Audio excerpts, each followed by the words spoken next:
protest, right or risk. But to engage this discourse with us, of course, I'll be having my guest in the person of Mr. Benedict Olalekan Agunloye is an information professional, a policy and public affairs analyst, and we will indeed bring our voices together as well as open the phone lines in the course of the discourse so that you too can have your voice, your take loudly and clearly in the arena of Eagles Outlook this very morning. Reminding you as well that it is the 26th day in the month of July 2024. So let's dive into it already as I get to set some foundation for us to engage this very morning. Well, there's no gainsaying that in the midst of growing calls for protest against economic hardship in Nigeria, which was scheduled for August 1 to 15 of 2024. Traditional rulers have urged protesters to embrace dialogue with the federal government. I mean, led by the Oni of Ife, Oba Adeyeye Ogunwusi, they warned against the possibility of protests being hijacked by elements with ulterior motives. They also emphasized the need for peaceful demonstration as well as constructive engagement.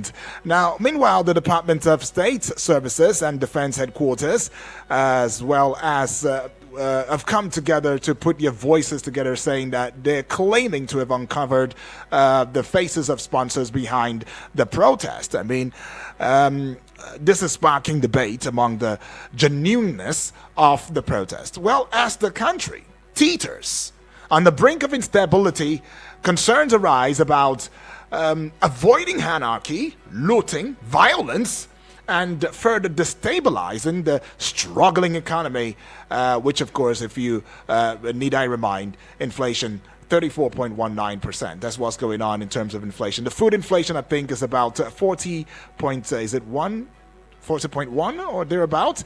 And its experts, economic experts, have come out to say this is alarming. Might I also add to that look, with NASEMA, we've got some other bodies coming out to saying that, look, this inflation rate as given to us by the National Bureau of Statistics may not really be the actual one, but I'd like to stick with the National Bureau of Statistics. So they've said that it is higher, or it has gotten to the 90% rate that is only being kept controlled so that we don't have to panic. But well, that's what they say. But of course, what is official is what the National Bureau of Statistics is saying about this. And still on that, it doesn't seem as though we are safe, right? Then the central bank has been doing all it can to see that the naira stabilizes and everything. We've seen, Wale Adun, Minister of Finance, too, giving us, reportage. Is now becoming frequent, saying that, the president's policies put in place are indeed working and they're steering the country to a better place. Now, if he says it, then I should believe it, because he's put in authority, in that office to talk about these issues. So yes, he's a strong presence and it should be listened to. But Nigerians are saying the reality of what we are saying, it may not really be the narrative that you are given, right? Nigerians are saying that the hunger, of course, in reality, it may not be the hunger that you have on paper. Nigerians are saying that, well, the poverty that is ravaging the country at the time probably is not in the same measure as you talk about it, out there, right? And Nigerians are saying that we are wanting to gain your attention and through a peaceful demonstration to have a peaceful protest and just speak to you and tell you how we feel. However, there are still measures where you can take your thoughts, your concerns through to the government. I mean, you have representatives, don't you? Another argument would come saying that, look, you've got representatives, you've got people who are representing your constituents and all of that. They should be in a better position to speak to the president.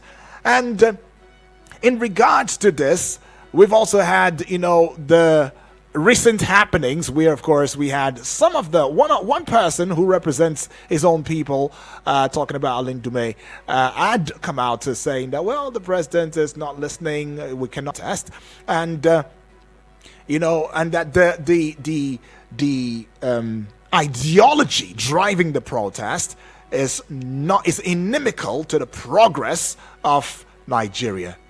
It's worthy of treason, right? And hence, that's why they are sharing their thoughts and saying that this protest should not go through. And Nigerians are also saying, I mean, you said it, that look, if the military was this proactive and they've got president as well in the midst of all of this, has said, you know what, Nigerians, my people, my family members, I'm telling to you, this is a family affair. We will handle it. We will deal with it. I have heard your cries. They said I was not a listening person. Oh well, I have told you that I am listening. And I am coming out to reiterate to you, my people, my family members, that look, I live the reality that we are living in, and it's no longer a dream, but a reality where everybody is indeed potentially empowered to live life, to fend for themselves, fend for a family, at least have the basic things, if not all of it, but the basic, with the policies that I'm putting out there, right?